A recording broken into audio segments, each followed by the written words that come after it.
I think about the violence that seems to surround the Trump campaign. I try to discern what exactly is going on here.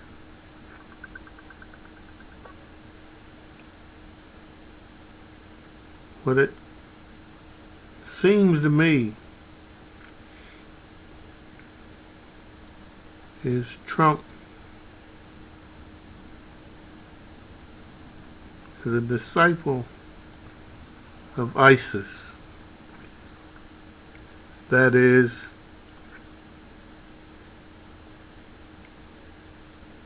just as ISIS wants the entire Muslim world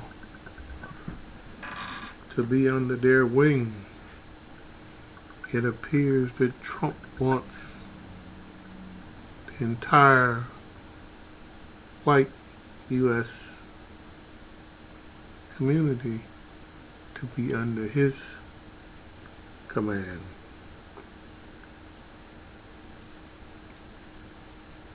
Before you think I'm off my rocker, I would urge you to read an article presented by two Yale graduate students to the Washington Post. This article's title is Violence at Trump's Rallies. Here are 4 things to know about electoral violence around the world. These chaps are not just looking at what's happening here in the U.S., but to look at all peoples. They look at people in Africa and India and so forth.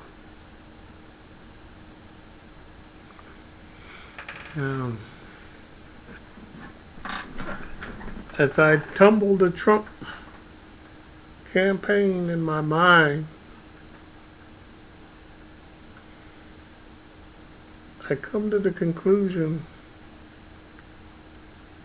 that he has a strategy built upon the 4 points laid out in these young Harvard chaps' article. However, I will let you read the article on your own, but I'm going to give you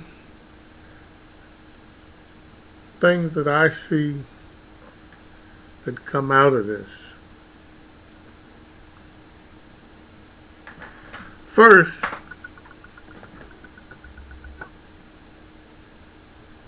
Trump wants to do everything he can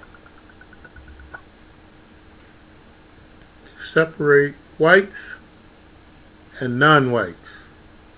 You don't want them together. You want to separate whites and non-whites. Classic Ku Klux Klan techniques. That then allows him to force all of these whites under his wing when it looks like something is being done against the whites. Now, the next thing we have to be worried about here is Trump wants to make certain that he can scare all of those minority voters away from the election poll.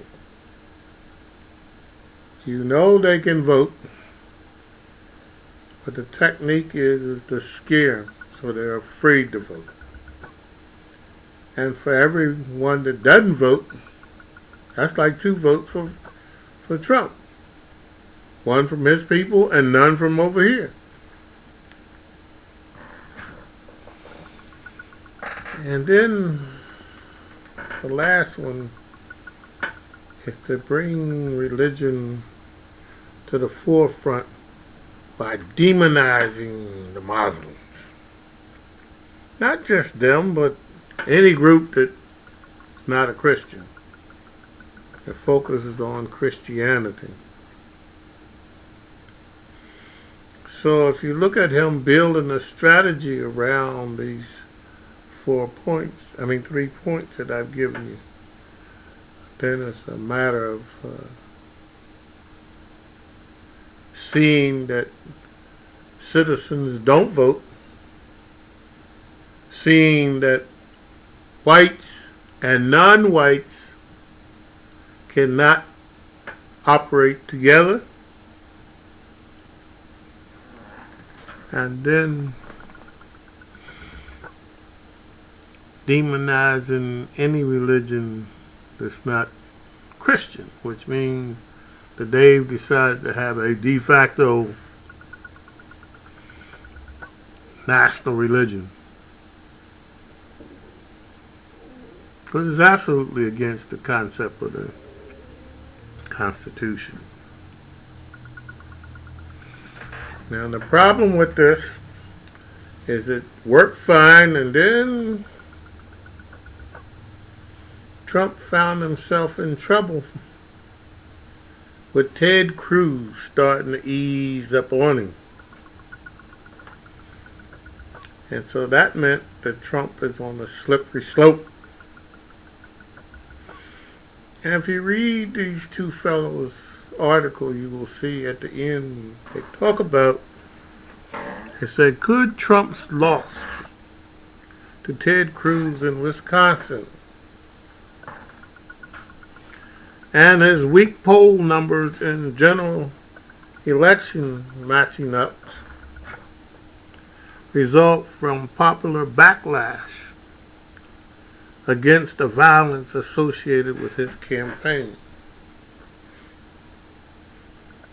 He reminds me of the violence that came with the, I believe it was 1968 Democratic Convention. All the stuff there, which was like a kiss of death for them. So I guess my concern is that Trump is nothing more than a member of ISIS, and he's acting out their activities against American citizens and using their techniques to try to pull off the presidency of the United States of America. I thank you for taking the time to listen to me, and I trust you have a good day, and whatever you do, vote against Donald Trump. Peace.